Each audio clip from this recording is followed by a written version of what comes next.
If you're enjoying White Devil, follow Campside Media for more thrilling investigative series like Suspect, Chameleon, Witnessed, and Hooked. Just go to campsidemedia.com/join. That's campsidemedia.com/JOIN. Every cup of Nespresso coffee is an invitation to transform your morning routine into a ritual you can treasure each and every day. Using the Virtuo Pup, a simple touch of the button freshly brews bold aromas and a rich, velvety crema layer for delicious cafe-quality coffee at home. Whether you enjoy your coffee hot or over ice, every sip, every morning is unforgettable. Nothing tastes like Nespresso coffee. Visit Nespresso.com or our app to explore our full range of easy-to-use machines and coffees not found anywhere else. Business taxes. Was stressing about all the time and all the money you spent on your taxes. This is my bill? Now Business Taxes is a TurboTax small business expert who does your taxes for you and offers year-round advice at no additional cost, so you can keep more money in your business. Now this is taxes. Intuit TurboTax. Get an expert now on turbotax.com/business. Only available with TurboTax Live Full Service. Campside Media. This is White Devil. Please do enjoy.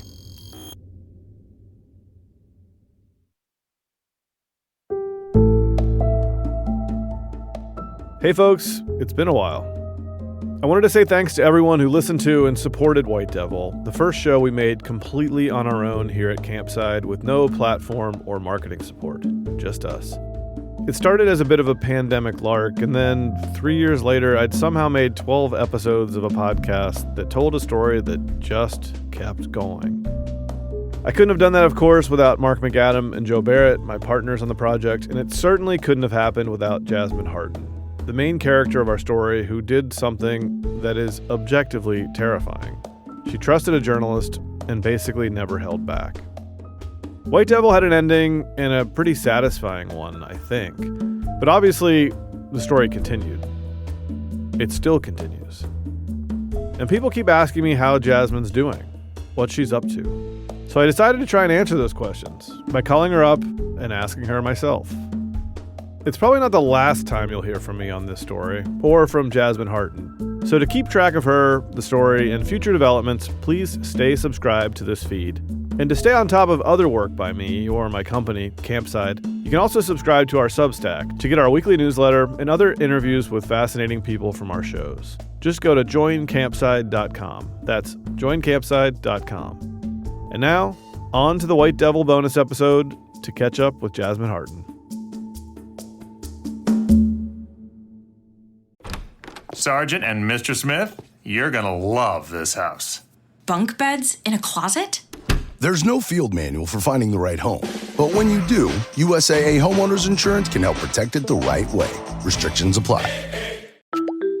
Hi, this is Javon, your Blinds.com design consultant. Oh, wow. A real person. Yep. I'm here to help with everything from selecting the perfect window treatments to... Well, I've got a complicated project. No problem. I can even help schedule a professional measure and install. We can also send you samples fast and free.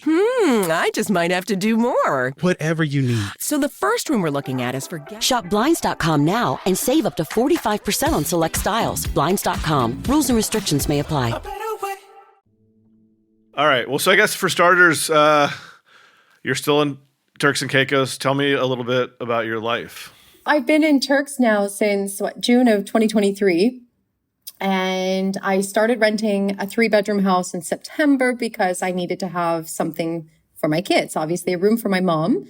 She's still here with me, and a room for my children. So now I do have the kids 50-50. We do 1 week on, 1 week off. Holy shit. That's like a major development, because the last time most people heard from you, you were seeing them a little, but you weren't allowed to talk to it. So what happened? Yeah. So basically we had court in Turks and Caicos for custody, and that just concluded in August 2024. So we just concluded the end of August, where the judge had decided that we should split 50-50 time with the kids, which is all I asked for. I just wanted what was fair. I didn't go for sole custody or anything like that. I just wanted the kids to have both their mom and their dad. I would never keep them from their father. like he has, done to me in the past. And I just don't want to punish my children. So definitely, I thought that was very fair that we're splitting the kids. So I get them Monday to Monday, and then they go to their father Monday to Monday, and all holidays and everything else is split equally between us. It's very busy. They have so many like after school and before school activities with swimming and tennis and pickleball and piano, gymnastics, soccer. Like it's very busy, but I'm enjoying every second of it. Well, were you surprised? I mean, I guess people who haven't heard from you since the end of the show might be a little surprised that it settled that amicably, or that it was that fair, because it seemed like last we heard from you was very much in doubt whether you would get 50-50 or how much you would get. Were you surprised by the judge's decision? Well, if history is an indicator, I've never had a fair shot in any of my court cases. So yeah, I was definitely surprised, but I prayed a lot, honestly. And I was just trying to stay positive and try to focus on the facts. Like, I'm a good mother. I love my kids. I've never harmed them. There's no reason that I should have ever been away from my children. And I just prayed to God that the judge would look at the facts and see through the lies and make the proper decision, which I think she did. I think it was very fair that we're splitting the time. Of course, I have some friends that are like, you should have had sole custody. But at the same time, I want what's fair to the children. They love their dad. I think that they need to be with both myself and with him. And I'm trying to be amicable. And I really thought that after the conclusion of this, that we would be able to have peace and be able to get along. And I was very naive to think that. You see each other. You have to like hand off the kids and stuff. Or are things civil? Well, we do. We have to meet at school. He's, because his father owns the school, well, technically Waterloo owns the school the children go to. So of course, Andrew is the head of the PTA. And so I see him constantly. It was a little bit interesting for Halloween. The kids wanted to go trick-or-treating with both mommy and daddy. So Andrew and I drove them around, just the four of us. Was that awkward? It was, because it was, he was driving his Jeep, so there's no top on it. It's all very open, and we're driving through hundreds of people that all know our story. And so everybody's just kind of looking, and they're like, oh my gosh, did you see? They're driving together. And there was a lot of whispers, and I felt very awkward. But I kept just focusing on how happy my children were and, swallowed my feelings in that moment, and we got through it. But the reason I'm saying I was naive to think there would be peace is because, we are able to do these things together, sit down and watch the gymnastics and watch the soccer games, and we do co-parent. But in my civil suit for wrongful death that's still pending in Belize, I just received the witness statements from prosecution, and Andrew is one of the witnesses against me. What? And yeah. Why? I don't know. So that's what I thought. I'm like, really? And he signed his statement on October 10th of this year, and court concluded for custody in August. So he's still not done messing with me. So he's decided to present himself as a witness against me, claiming that I was intoxicated the night that Henry passed away. There's no toxicology reports that were completed, and not one report that said I was intoxicated. But he also said that I have a fascination with guns and that I've misfired weapons before. So I have my plethora of evidence at this point, because I've countered these so many times now that I have it ready to go. So my response was very clear. Like, here's an actual statement from the person he claims I misfired his gun before, taking the stand in Belize court, saying I've never once misfired his gun, nor have I ever touched his gun. You might remember this from the podcast. Andrew provided testimony in Jasmine's criminal trial that she had misfired a pistol once at Grand Colony. That story even leaked to the media early in the case. But the guard who owned the pistol Andrew alleged Jasmine was handling came forward and denied that it ever happened. That's the Kevin Pesh story, right? Yeah, it's the same thing. Petch later confirmed this to me, too, saying, quote, "At no point did Miss Jasmine Hartin handle my firearm, nor had any misfire with my firearm." And yet, Andrew put the misfire story forth again in testimony he provided in the civil suit against Jasmine in Belize. The mother of 3 of Henry Jamath's children, Romit Wilson, is suing her for damages. We asked Andrew through his lawyer whether he still stands behind this testimony, and he does. But he did not offer any evidence to support his story and didn't answer any other questions about this episode. So he doesn't have any new ammunition against me. Like, it's the same old stuff. But with that, this whole case for wrongful death is about money, which I've made very clear everything's been taken from me. So with the fact that, Andrew's now presenting himself as a witness against me, I'm going to ask him under cross-examination, what happened to my shares in my hotel? So it's kind of a blessing in disguise that he wants to put himself on the stage to be cross-examined for this. Will he have to come to Belize to do that? Yes, he will have to come to Belize. So I think at this point, Andrew's probably realizing how big of a mistake that was to interject himself into my wrongful death case, because now I'm going after what happened to my hotel. If I had my money, of course I would do something for Henry's kids, because if this was the other way around, Henry would absolutely have been there for my kids. So I have no problem. My problem is I have no money. And now that he's offered himself on a platter to me, I'm going to expose all of this, and it's open court. So the funny thing is, yesterday, which was Monday, the lawyer for the wrongful death case contacted my lawyer and said, we would really like to still settle the matter. Well, I mean, you see him all the time. Did you ask him why he is doing it? I actually, I sent him a text and I said, hey, so it looks like we're both going to Belize in March. And I said, so are we bringing the kids, or who's going to watch the kids while we're both in Belize? And what did he say? Nothing. He didn't respond. I mean, while you were driving around in the Jeep, you could have just said, why are you, have you ever just asked him why he would be a witness against you? I couldn't, the kids were there. Oh, yeah, right. Of course. So I wouldn't have brought that up in front of them. But yeah, I have said, I said, really, Andrew? You really want to do this again? You're not tired of messing with me? I can keep going, but I know I'm tired. So, but it's at this point, I don't know why I was so surprised. To be honest, when I did receive his statement, I cried. And I was like, just leave me alone. I've been through so much. I'm finally piecing back my life and trying to move on and be positive and be happy and start a new business. I'm trying everything I can. But these cases are still lingering in Belize. They're still being held over me. And now he's still interjecting himself more boldly than he ever used to. By the way, I asked Andrew why he was doing this via his lawyer, and he declined to comment. I mean, do you have a theory, feeling about why? Why would he testify against you or provide a statement against you, I guess, whatever, in the civil case?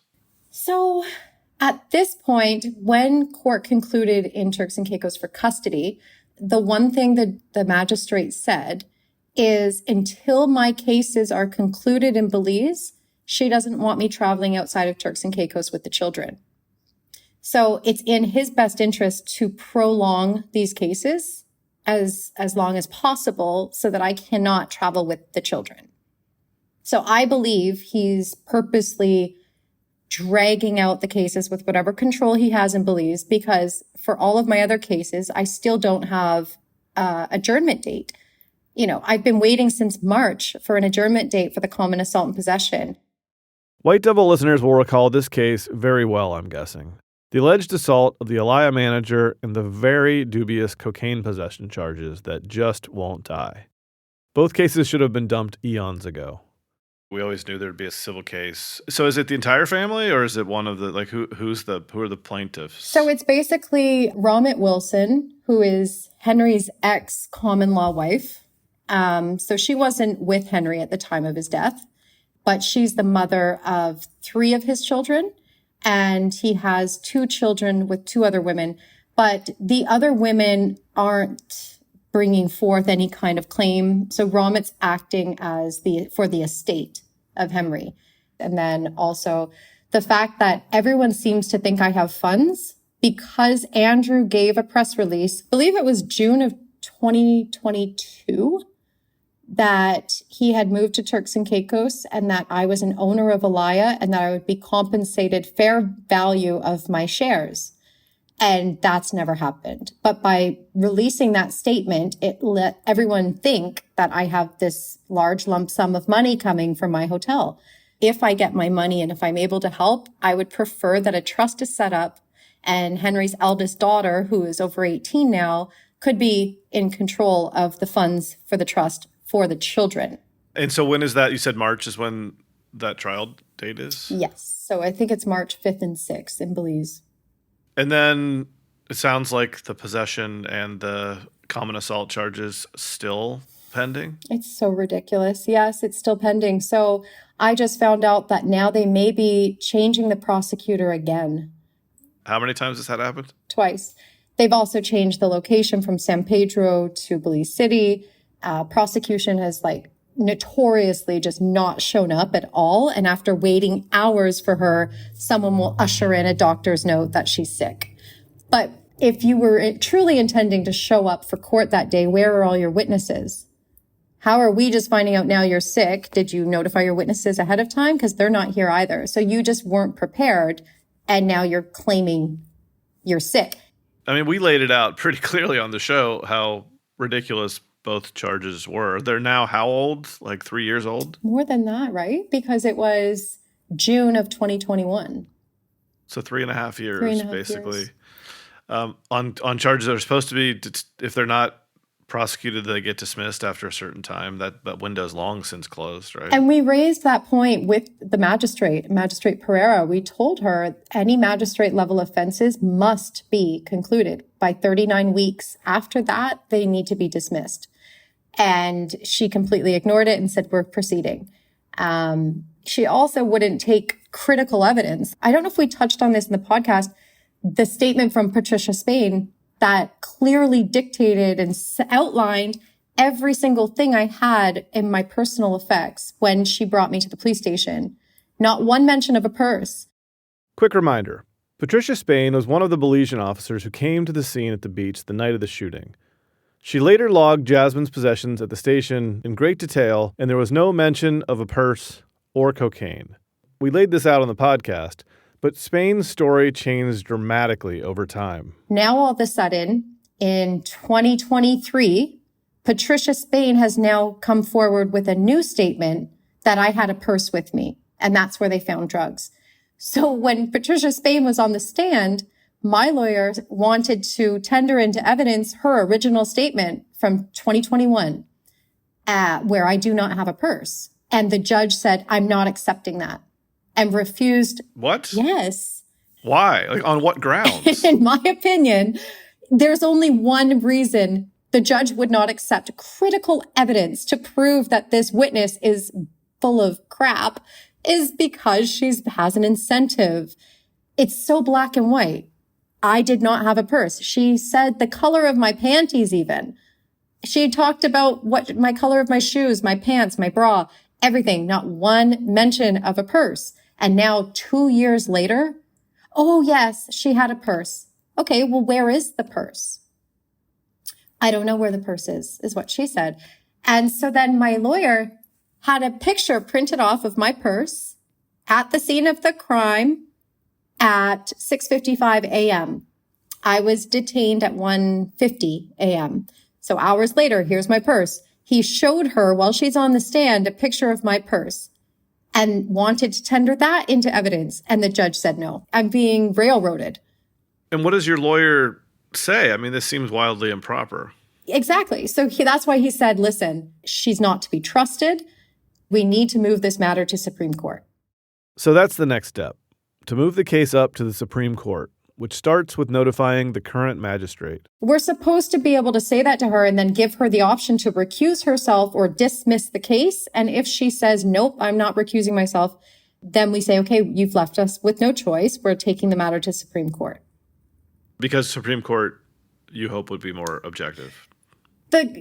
Supreme Court should be a little bit harder to penetrate with the corruption. It should have some higher standards. So it's the best chance we have. I don't have full faith at all because it was the Supreme Court that revoked my bail with 45 minutes notice, which is completely illegal.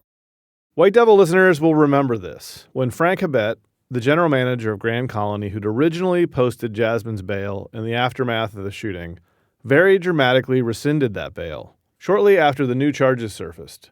This was done late on a Friday, leaving her no time to find a new source of funds to prevent being remanded to prison. So the Supreme Court in Belize has done a lot of illegal things that are completely against the books and the laws, but it's a better chance than what we're facing right now in magistrate court.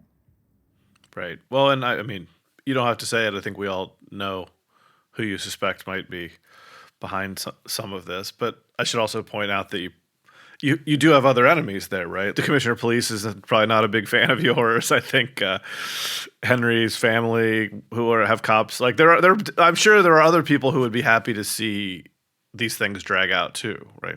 I should also point out that Andrew has denied interfering with any judicial matters in Belize, and we have uncovered no evidence that he's improperly influenced any judges. I mean, the commissioner actually still sends me the odd text message and makes jokes with me. So, but by accident or on purpose? No, I think it was on purpose. It wasn't an accident. Yeah. Like he sent me something the other day and then deleted it. So I was like, hey, Chester, what'd you delete? What was it? And then he's like, oh, it wasn't meant for you, but how are you doing? Like he's talking to me like everything's fine. Like, hey, sorry, I arrested you a bunch of times for bogus charges, but how you doing? Like, it was kind of ridiculous. It's almost comical and laughable. So your lawyer is saying if it stays in this court, they're going to find you guilty. And then what happens if you're found guilty? Well, I mean, I would appeal it immediately because I'm not guilty. But if I am found guilty, these are both just a fine. I'd probably pay like 1,000 Belize, 500 Belize to 1,000 Belize and a fine, and then I'd walk away. However, it's out of principle. I did not assault anyone. I did not have drugs. So I'm fighting this. And that's what he actually said. My lawyer said, listen, I feel like they want to just have you found guilty so that they could trash you online again. And it would be another media smear campaign saying Jasmine Hartin found guilty of assaulting a hotel staff worker, someone I didn't even touch, and the drugs. Could this have an impact on your custody? Or is that matter settled as long as you don't, I don't know, offend in some new way? I mean, was there a caveat on the judge's decision? No, there wasn't. It was just basically, 50-50 physical custody of the children and shared equal care and control, shared holidays. It didn't say anything about who can drop off the kids, who can pick them up, what I can talk about, all of that stuff about not being able to speak about my kids or like post their photos on my personal Facebook. That's all gone now. For a while there, you were worried about those charges because custody was an undecided matter, and you thought that anything would be used against you, right? That if you had a conviction on drug possession or on common assault, that could be entered into court and say, see, she's a drug user and she hits people, right? Therefore, she's a bad mother, right? But that seems like that danger has passed because the matter's settled. Well, not entirely, Josh, because I still have my appeal for custody in Belize. So that's another Belize matter that's still pending. And my lawyer that was representing me on that, I actually had to fire her recently. Why? Well, so she was my lawyer for the custody appeal as well as the civil suit for wrongful death. I had given her the name of 3 of my witnesses in June. In the civil case, she means. And I said, here's the name of the witnesses. This is why I think they would be a good witness. And I broke it down for her with a description from each and a contact number for each. And I had in my calendar the deadline to submit the witness statements. I followed up with her office. I called her. I called the office. I emailed them numerous times over months to say, what's the status on my witness statements? What's going on? Nobody responded to me. So on the day that they're due, I said, guys, haven't heard from anyone. You guys haven't sent me anything to review, to sign. What's happening? She doesn't even contact me, my other attorney, who's not even listed on these cases, and said, I really think she should settle. Jasmine should really settle the matter for a ridiculous amount that was completely unprecedented. And she was just saying, well, she better settle because I didn't submit any of her witness statements. So if she doesn't settle, she doesn't have a leg to stand on. That's what she said. So I found that out the Monday night, and we were before the judge Tuesday. And I had just sent her an email Monday saying, what is going on? She lied to the judge. We were on virtual court. And she said to him, my client told me she was settling, which is why I didn't submit the witness statements. And I had to interject, and I said, I fired her, Your Honor, because she's completely sabotaging my case. I have an email from yesterday asking her if she submitted these. I never once said I was going to settle. So she lied, and I had to plead to the judge to please give me a 2-week extension so that I had time to get my witness statements. By this point, 2 of my 3 witnesses were no longer interested because it was so long that she didn't contact them. So I had to find new witnesses. I had to commission a video by Mike Tristano from LA, who's the gun expert. And I had to get another friend in LA to drive to him to commission this video about gun safety and handling and proper protocol and how they can easily misfire because there's not a true safety on a Glock. And I was up until 4:00 in the morning editing the video to get it into the courts. Like, trust me, my battles in Belize are far from over. Even though you pled guilty in court, does that not affect the potential judgment here? What they're basically saying is she's pled guilty, but there's also contributory negligence. So it's not like I showed up with my gun and I was negligent with my weapon. So there has to be some ownership from Henry's part in this too, like to hand me a weapon that I'm not trained with and it was loaded. It was his service weapon. It was his service weapon. He had been drinking, like I had a couple glasses of wine. He shouldn't have had his service weapon with him. He should never have handed it to me, especially at night. It's dark. I don't know what I'm doing. He had a chambered round in the gun. So basically there has to be taken into account contributory negligence. Ultimately, all of these things affect the global sum that they're looking for. So by having this video commissioned, it's showing how someone who doesn't know what they're doing with 9mm handguns, how easily an accident can happen and how it should never have happened in the first place if people were following proper protocol. And so that's what we had to submit. And as soon as the other side received all of these witness statements in the video and everything else, they've now come back and said, listen, we'd like to settle. So I think they're realizing that I have a very good case and a very strong case, and that I've even said in my statement to the court, if I had my money, I would absolutely help. I don't have my money. So I'm trying everything I can to survive right now.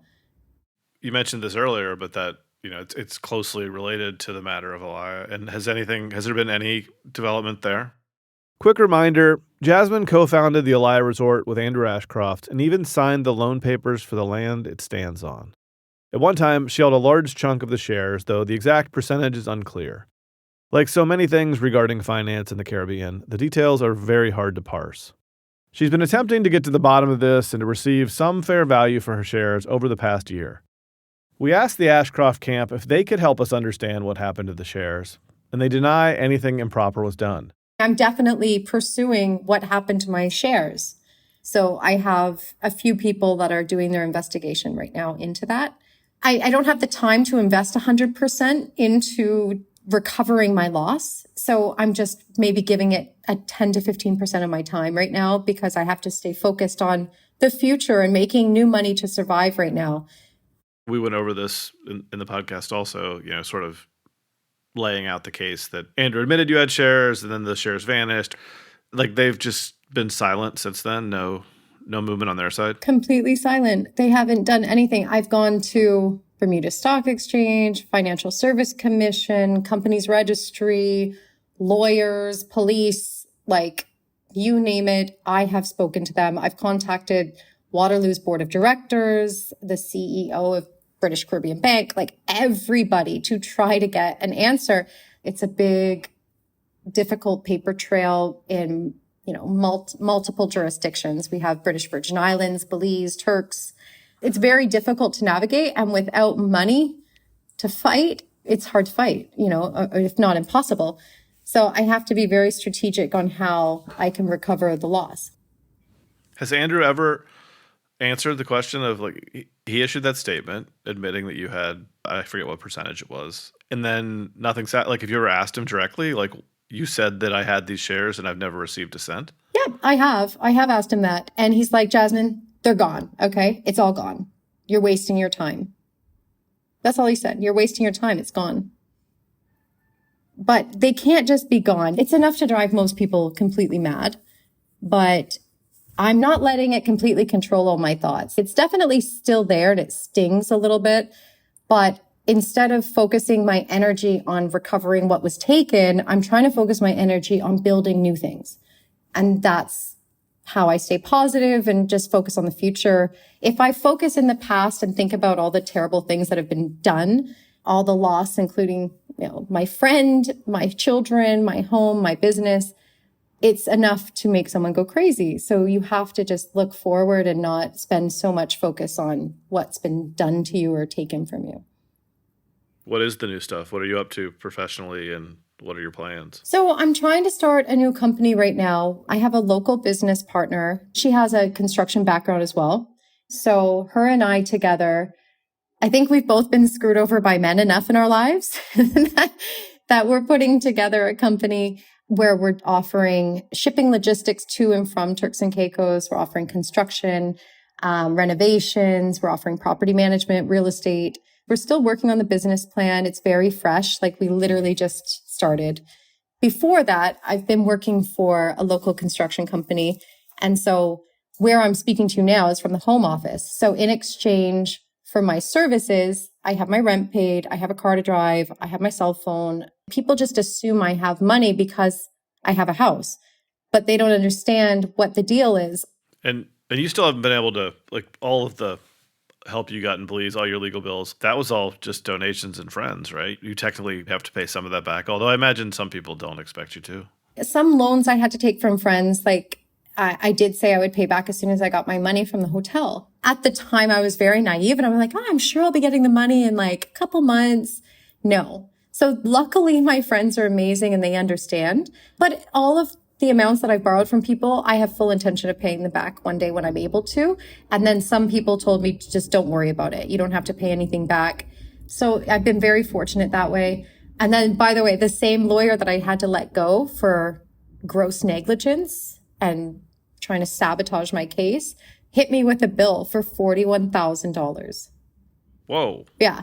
Are you going to pay it? No, because it's not even accurate. It's like the bill from years ago to now without taking into account all of the installments that I've paid her. Like, I've sent her $5,000 here, $3,000 there, $2,000 here. So I have to go through my accounts and see how much I've actually paid her. And then I've paid her physical cash when I was in Belize.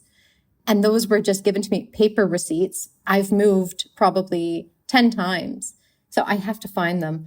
But it's a very inflated bill that she gave me. Obviously, she was angry that I let her go. But, like, for very good reasons? Extremely good reasons that I can prove. And so it's been suggested to me that I file a complaint with the General Legal Counsel. If I'm going down that route, I need to add about 7 or 8 other Belize attorneys onto that list. I was going to say, that could keep you occupied for a while. That would be a full-time job. Honestly, all of the lawyers that have taken my retainers and just didn't show up in court. Look at the Elringtons. I wasn't even supposed to be pleading guilty that day. And I was, forced into it. And then they breached confidentiality and cost me $15,000. What was that? Well, they weren't supposed to speak about the civil suit because it was a mediation. And both of them independently gave interviews to the local news saying, oh, Jasmine's been compensating the family monthly. They knew that they weren't supposed to do that. And so I had to pay for a breach of my attorney. But shouldn't he have to pay it? Exactly.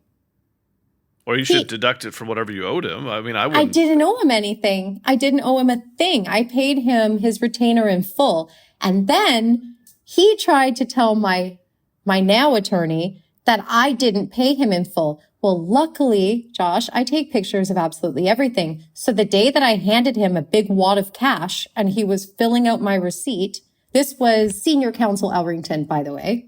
I hope we can use his name because he should be called out for this. He said that I never paid him. I have a picture of him filling out my receipt that my retainer has been paid in full. You can zoom in on the picture and see that. And a big stack of cash beside him. You've sent me that picture. I think I did. Yeah. Yep. So, and I wrote to him and I wrote to his son, OJ Elrington, and I said, when are you and your dad going to pay me back my retainer plus the $15,000 you owe me for the breach? And? Nothing. Crickets. Well, you're going back to Belize in March, I guess. You might see some of these people. Mm-hmm. I might. Are you worried? I mean, you used to worry for your safety. I assume you're feeling okay about that now? Not really. Like, I am still worried about my safety, as in my safety with regards to the judicial system. Like, even though I have an application to strike out my community service hours, so I should be safe from that.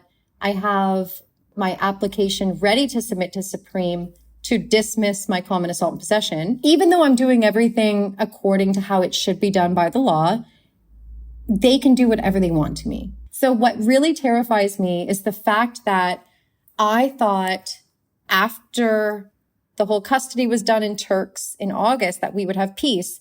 Andrew's witness statement from October 10th is clearly indicating that there will not be peace. So I'm scared that if I go back to Belize, they're going to think, okay, this is perfect. How can we trap her here so that she can't come back for the kids and be with the children? Like, that's what I think. That's your fear of what could happen. My fear is they're going to try to keep me there, even though, according to the law, they can't. So that's my fear, is that by going back there, they'll somehow say, oh, your application's been denied. You're going to do 12 months in jail for not doing community service. Even though I can prove it's their fault that I couldn't do the service. They gave me the name of a place to go that didn't even want me and was never informed I was coming. So none of their protocols were in place. I could not perform it. So my lawyer is like, Jasmine, according to law, you have absolutely nothing to worry about. But I know that the law doesn't matter there. So I do worry. Isn't Andrew also enjoying the peace? The most of those 2-3 years of constant fighting and various legal cases and all of the backgrounds, like who knows what was going on in the background, right? Who knows who was yelling at him and what was like, that's kind of all died down, and you guys have your own lives in Turks and you're both seeing the kids and the kids are happy. Don't you think he's happier just not fighting? One would think. Like, I really thought that he would be happy that this is all concluded. We can live peaceful lives. We can co-parent. That's all I've wanted from day one. I said to you, Josh, the first time we spoke, I want peace. That is all I've ever wanted. And I really thought we would have that. And that's why I got so emotional seeing his statement from October. You know, I don't know if he's just so angry that I now have 50% of the children, that he's out to just crush me. And I think he's so mad that even with all of his money and all of his lies and all of the rumors and all of the money they probably spent to trash me online, it still didn't work. I still have my kids. You didn't win. And I think that he can't handle that. His ego can't take it. He needs to continue crushing me until he feels he won. But meanwhile, you're seeing him every week and he's pretending things are totally normal.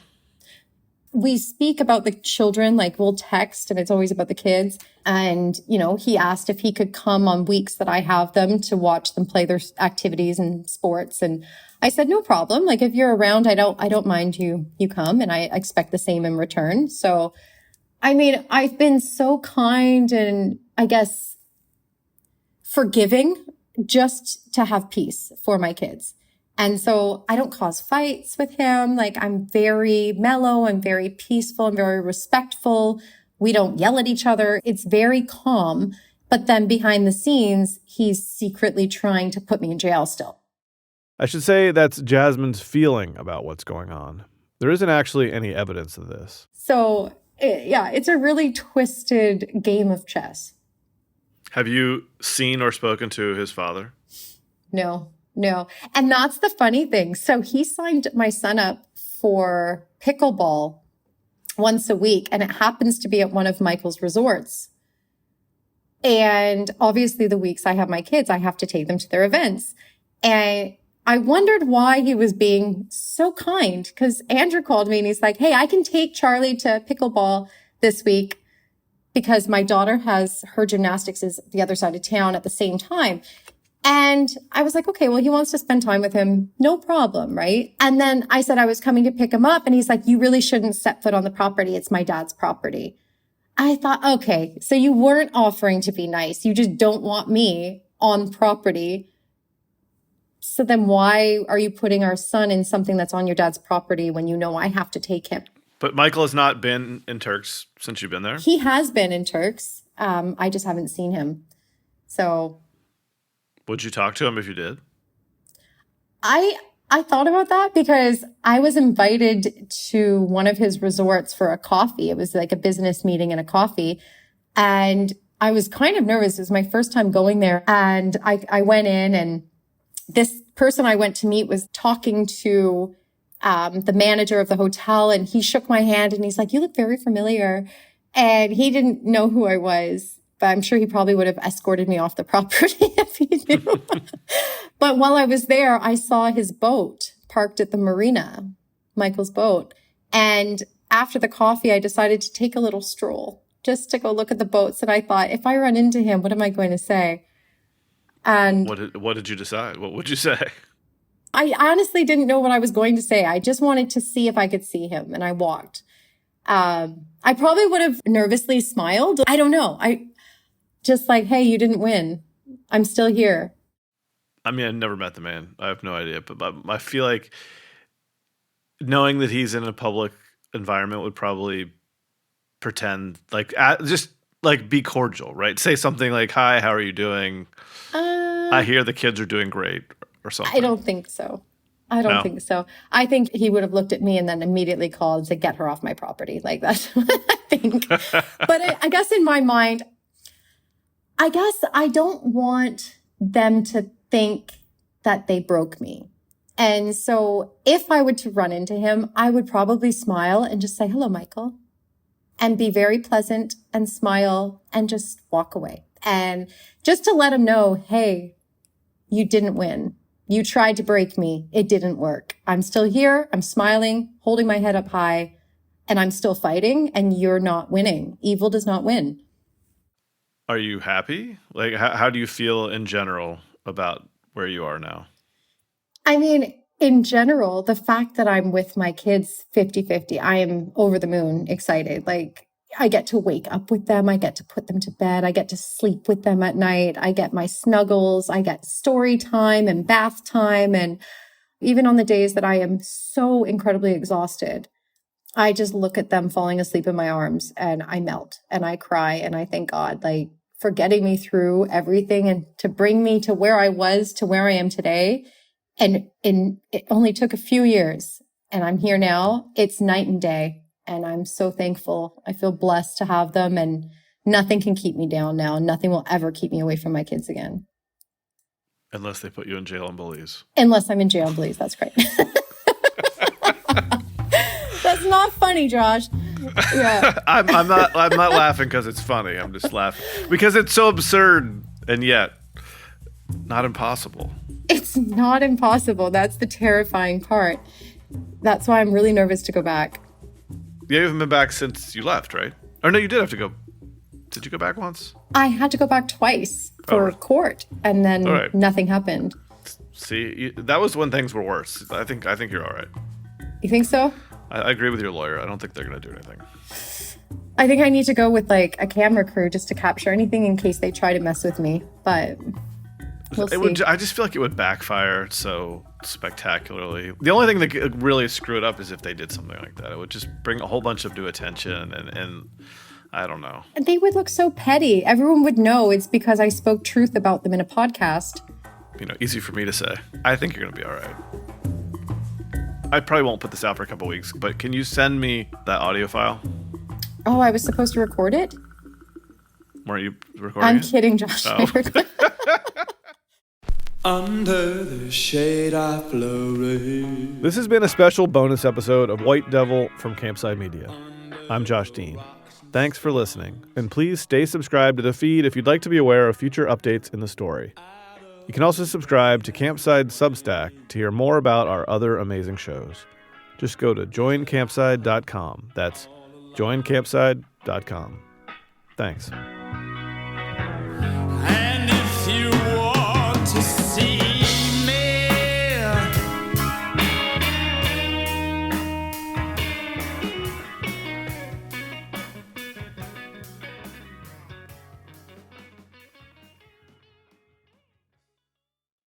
if you're enjoying White Devil, follow Campside Media for more thrilling investigative series like Suspect, Chameleon, Witnessed, and Hooked. Just go to campsidemedia.com/join. That's campsidemedia.com/JOIN.